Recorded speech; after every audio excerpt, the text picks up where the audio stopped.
Pour conclure, nous allons visionner et analyser une dernière vidéo qui est presque un résumé de cette série.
La vidéo commence avec un homme qui donne l'impression de faire de la magie avec la planète Terre au-dessus de sa main.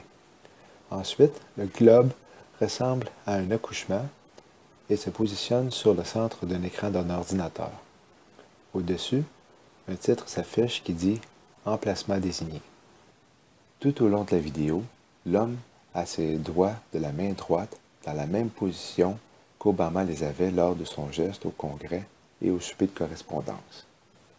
Au début, en utilisant un bouton virtuel, il fait faire la rotation de plusieurs photos montrant des événements historiques comme l'attentat d'Oklahoma le 19 avril 1995 et les tours jumelles et le Pentagone du 11 septembre 2001. Les deux dernières ressemblent à un tsunami dans un centre-ville. D'autres photos sont affichées montrant entre autres des gens du Congrès du début de l'histoire des États-Unis, George W. Bush qui signe l'acte des Patriotes suite aux attaques de 2001, le premier homme qui a supposément marché sur la Lune, Fidel Castro et la révolution de 1953,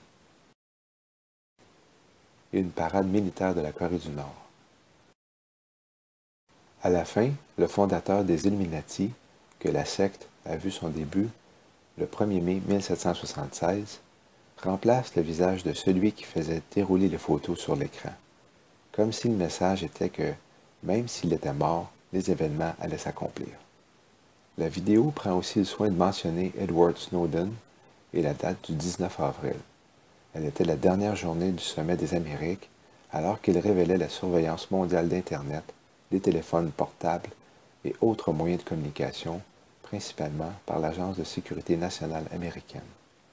Il est bien de mentionner aussi les mots écrits de gauche à droite à la fin, comme celui-ci qui est « runaway » pour « fuir » en français, tandis que « sector New York Water » veut dire « secteur New York eau ». Les quatre publicités ont le même agenda. Ils ont pour but de créer la peur. Satan veut faire croire qu'il est en contrôle. Il utilise les Écritures pour établir son plan.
Pour conclure la vidéo, j'ai choisi de souligner encore une fois Barack Obama, qui est en train de finaliser le projet de la construction du premier monument national dédié à la lutte pour les droits des personnes lesbiennes, gays, bisexuelles et transgenres aux États-Unis.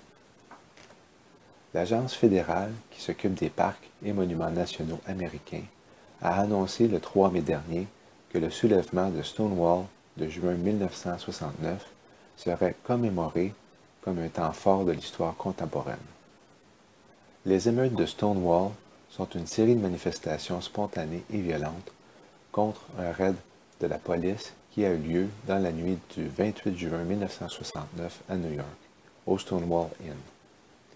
Ces événements sont souvent considérés comme le premier exemple de lutte des gays et lesbiennes contre un système soutenu par les autorités et persécutant les homosexuels. Ces émeutes représentent le moment symbolique marquant la réelle éclosion du militantisme homosexuel aux États-Unis et partout dans le monde. Comme on peut le voir, le bâtiment a été décoré de plusieurs drapeaux avec l'arc-en-ciel à 6 couleurs et non 7. Il y a 2 colonnes faisant référence au chiffre 11 et 3 arches, 2 au-dessus des portes et une sur le drapeau au-dessus du chœur. Une arche est en réalité une porte d'entrée ou un portail. En d'autres mots, elle peut servir d'entrée ou de sortie pour un rituel satanique. La tour de Babel était un portail pour unir le monde et les transformer en Dieu. Le plan a échoué. La tour a été détruite, le langage confus et l'humanité dispersée. Sauf que pendant les tribulations, la parole dit que le pouvoir va être donné à Satan jusqu'au jour où Jésus va revenir avec les saints, 7 ans après le début de l'Apocalypse. Apocalypse 13:7. Et il lui fut donné de faire la guerre aux saints et de prévaloir contre eux. Et le pouvoir lui fut donné sur toutes les tribus et langues et nations. Voici l'arche de Palmyre qui a été érigée à Londres le 19 avril. Est-ce que ce serait un autre endroit pour une future attaque? Mentionnons que le pont Twin Tower Bridge à Londres s'appelle en français les Tours Jumelles. Voici maintenant la fontaine située juste à côté de l'arche de Washington.